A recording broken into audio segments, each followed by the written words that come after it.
Halo semua, perkenalkan aku Carolina. Pada kesempatan kali ini, aku akan membahas tentang kejadian defisiensi vitamin D pada penderita obesitas selama masa pandemi COVID-19 dan juga solusinya. Untuk lebih jelasnya, yuk kita cari tahu bersama. Sejak 20 Maret 2020, WHO telah menetapkan wabah COVID-19 sebagai pandemi. Kasus positif yang terus fluktuatif membuat pemerintah gesit menetapkan kebijakan-kebijakan yang membatasi masyarakat untuk berinteraksi. Alhasil, gaya hidup berubah 180 derajat. Pasti ada ya di antara kita yang mager untuk beraktivitas, bahkan susah untuk menyempatkan diri berolahraga. Makan yang tidak terkendali, atau malah stres karena di rumah terus.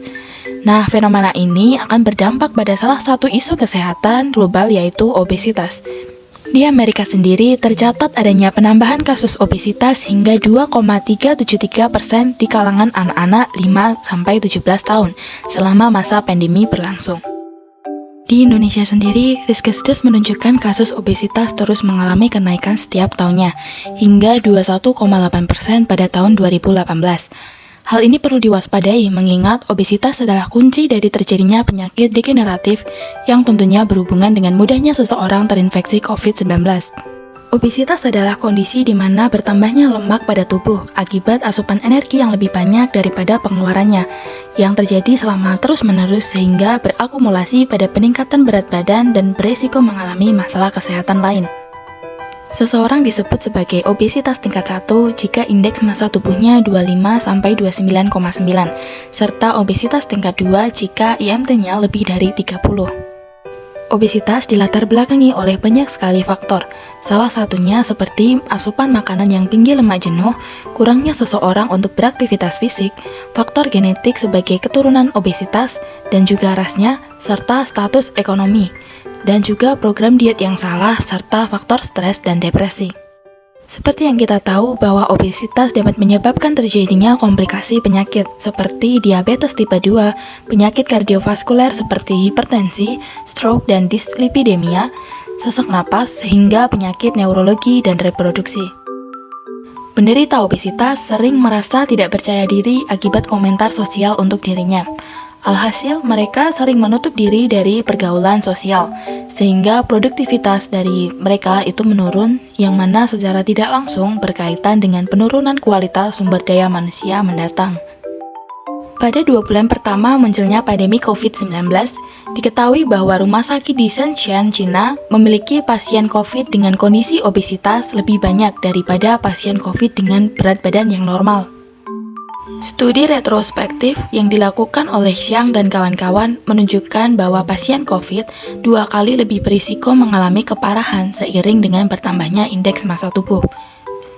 Studi lain yang dilakukan oleh Xingxian juga mendapati fakta bahwa pria obesitas lebih berisiko mengalami keparahan COVID-19 karena mereka memiliki lemak yang lebih banyak di bagian abdomen, di mana dapat mengganggu metabolisme dalam tubuh mereka.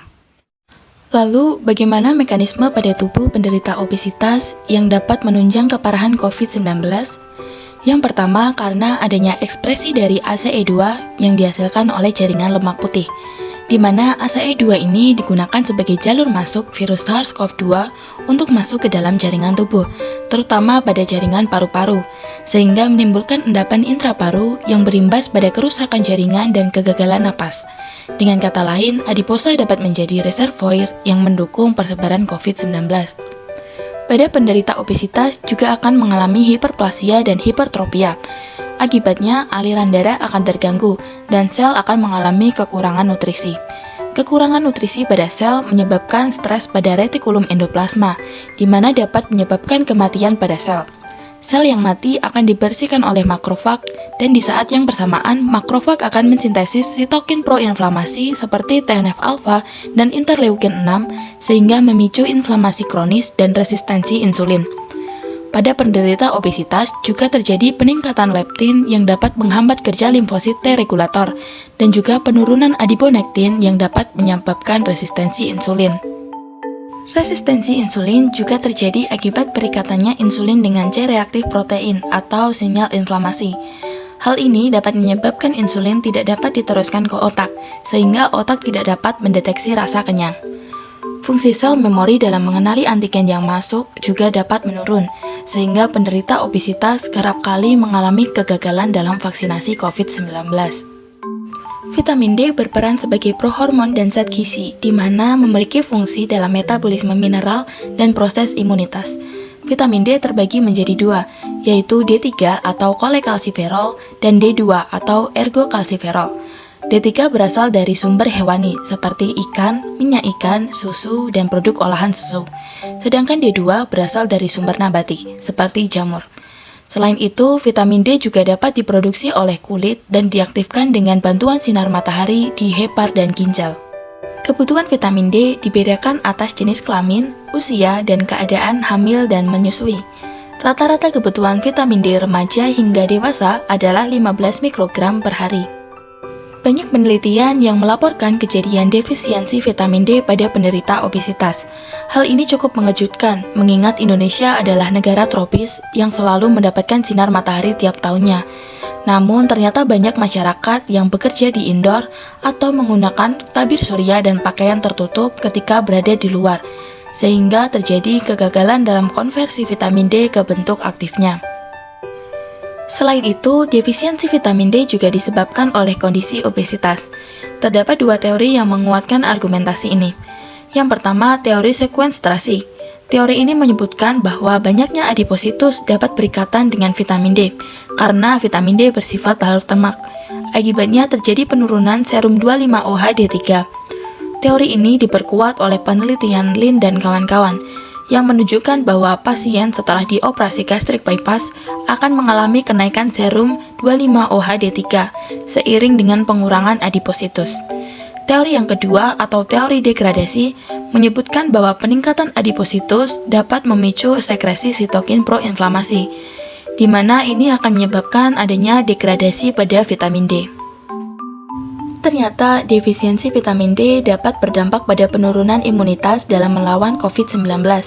Vitamin D diketahui berperan dalam menaikkan imunitas dengan beberapa cara, seperti dengan menurunkan badai sitokin dan produksi sitokin inflamasi, meningkatkan ekspresi sitokin antiinflamasi, serta menginduksi katelisidin dan defensin yang mampu menurunkan laju replikasi virus. Vitamin D juga dapat menaikkan produksi dan sensitivitas insulin di pankreas dengan cara menambah reseptor GLUT4 atau reseptor insulin.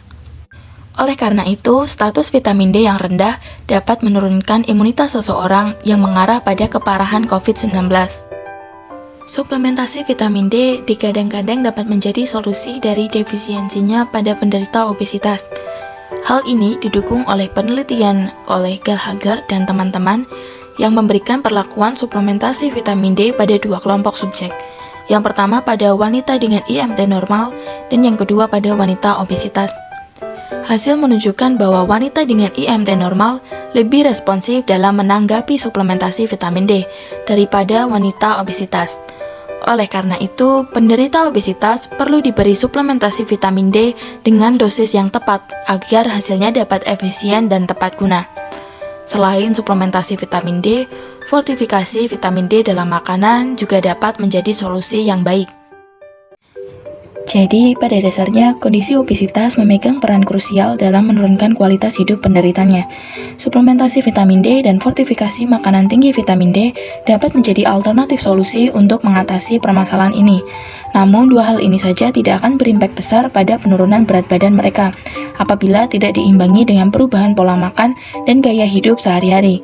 Penderita obesitas dapat mulai mengubah pola makan sehat dengan mengikuti anjuran isi piringku dari Kemenkes atau mengikuti program diet rendah kalori serta rajin berolahraga.